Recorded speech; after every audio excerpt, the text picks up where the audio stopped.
जय श्री कृष्ण मित्रों, मैं प्रियंका स्वागत करती हूँ आपका जीवन और आध्यात्म में। कैसे हैं आप सब। कहानी है एक सेठ सेठानी की, चलिए सुनते हैं। किसी नगर में एक सेठ सेठानी रहा करते थे। सेठानी की कोई भी संतान नहीं थी और वो संतान के लिए बहुत दुखी रहती थी। और उस गांव में अवसान माता की बहुत पूजा होती थी, बहुत मान था उनका। हर कोई अवसान माता की पूजा कराता था और जब भी किसी को कोई भी तकलीफ़ होती थी तो वो मानता मांगता था। एक दिन किसी के यहाँ अवसान माता की पूजा थी भाई, तो वो आ कर के सेठानी को निमंत्रण देकर जाती हैं। तो सेठानी कहती है कि हाँ मैं आऊँगी, और उनके घर में अवसान माता की पूजा के लिए वो जाती है। तो देखती है कि जो सभी महिलाएं थीं वो जब सिंदूर लगाती हैं माता का, तो फिर वहाँ पर कुछ बोल रही थी। तो वो पूछती हैं कि ये क्या बोल रही हैं।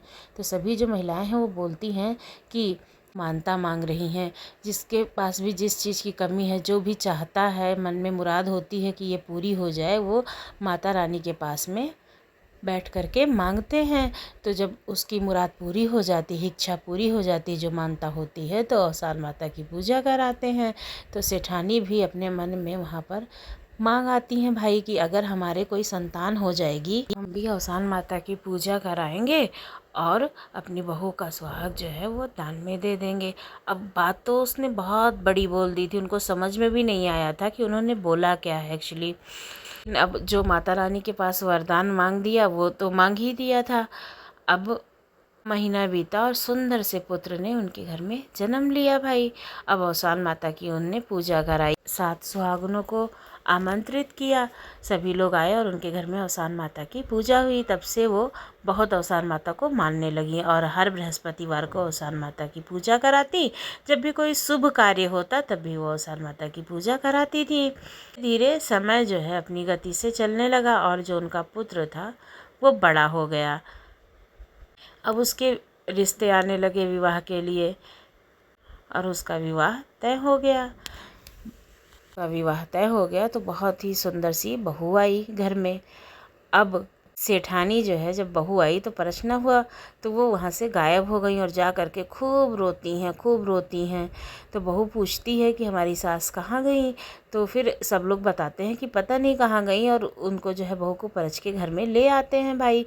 और सब लोग सेठानी को ढूंढने लगते हैं। तो सेठानी बताती है कि हम जब हमारे कोई संतान नहीं थी तो हमने अवसान माता से ऐसे मांगा था कि हम अपनी बहू का सुहाग जो है वो दान में दे देंगे। अब बहू भी बहुत परेशान होती है, सोचती है कि कोई बात नहीं माँ जी, अब आपने जो कह दिया वो कह दिया, अब इसके लिए कुछ निदान ढूंढते हैं। और उसको घर में ले आती है सेठानी को। अब दोनों सास बहू जो है बहुत चिंता में पड़ जाते हैं। फिर जो लड़की होती है, जो बहू आई होती है, वो अपने के फ़ोन करती है और अपने माँ से सारी बात बताती है।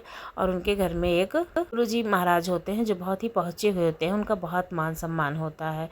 तो उनसे पूछने के लिए कहती है कि कोई भी अगर उपाय हो तो फिर आप बताना। जब बृहस्पतिवार आएगा तो हमारी जो सासू माँ है वो अवसान माता की पूजा करेंगी और हमारा सुहाग जो है उनको दान में देना पड़ेगा भाई, उनको माना हुआ है। तो फिर वो अपनी जो पंडित जी होते हैं उनसे पूछ करके बताती हैं कि अगला जब बृहस्पतिवार आएगा तो 7 सुहागन नौतना और जो है जंगल में चली जाना, और जो नागिन होती है वहाँ पर 7 नागिन को न्योत के आना भाई, 7 सुहागन को। और यहाँ पर औरतों के लिए तो जो प्रसाद होता है चना गुड़ लाई का वो रखना, और सुहाग जो नागिन को न्योत के आना उनके लिए जो है दूध रखना।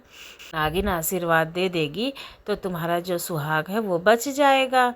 तो फिर वो लोग ऐसा ही करते हैं। अगला बृहस्पतिवार जब आता है तो 7 सुहागन न्योत के आते हैं और जंगल में जा कर के 7 नागिन को न्योत के आते हैं। और अपने सबके लिए प्रसाद के लिए लैया चना गुड़ रखते हैं और नागिनों के लिए दूध रखते हैं। और खूब धूप दीप जलाते हैं, खूब जैसे पूरा घर एकदम महकता है।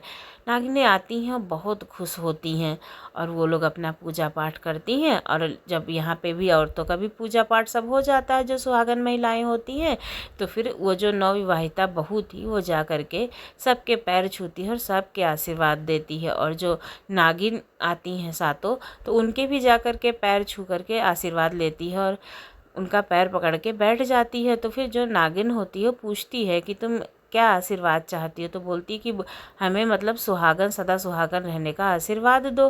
तो नागिन जो है वो सदा सुहागन रहने का आशीर्वाद देती है। लेकिन अवसान माता तो भाई अब उसका सुहाग लेने आई थी, वो आकर के दरवाजे पे बैठ जाती हैं और कहती हैं कि तुमने मुझे अपने मतलब बहू का सुहाग देने के लिए कहा था, तो हमें उसका सुहाग चाहिए। अब बहू जो है जब पूजा पाठ हो जाता है तो जा कर के अवसान माता के पैर में गिर के बैठ जाती है और कहती है कि माता हमें सदा सुहागन होने का आशीर्वाद दो, हमने आपकी अभी पूजा की है, अगर हमारी पूजा से आप खुश हो तो आशीर्वाद दो। लेकिन माता जो है अपना मुंह घुमा लेती हैं, क्योंकि उनकी तो मान्यता थी और वो अपनी मान्यता पूरा करने आई थी।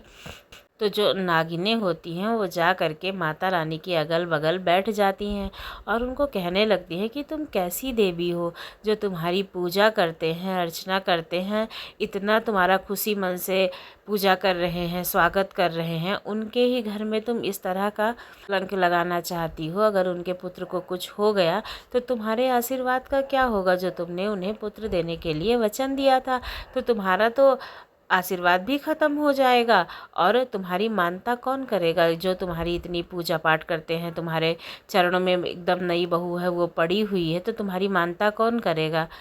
देवी माता जो है वो उन नागिनों की बात सुनती हैं और उस लड़की को देखती हैं जो नवविवाहिता बहू थी।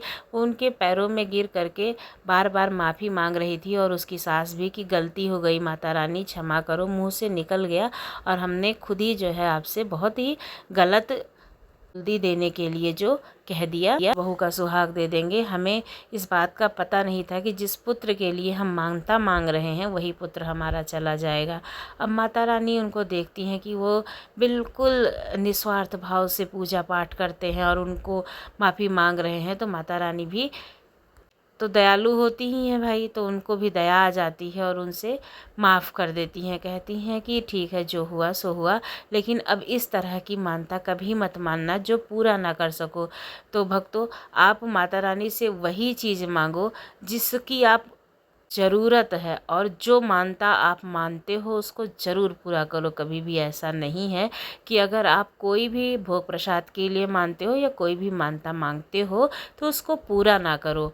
तो इसलिए मानता मांगते समय हमेशा ये सोचना चाहिए कि हम क्या मांग रहे हैं, माता रानी को क्या समर्पित करने के लिए बोल रहे हैं। माता रानी ने तो सेठानी के ऊपर दया दिखाई और उनका परिवार सुरक्षित रह गया और उनका परिवार हंसी खुशी अपने जीवन में रहने लगा और हर बृहस्पतिवार को अवसान माता की पूजा भी करने लगा। तो जिस तरह से माता रानी ने उस सेठानी के ऊपर दया दिखाई है, उसी तरह से सबके ऊपर दया दिखाएं और सबकी मनोकामना को पूर्ण करें। बोलो अवसान मैया की जय।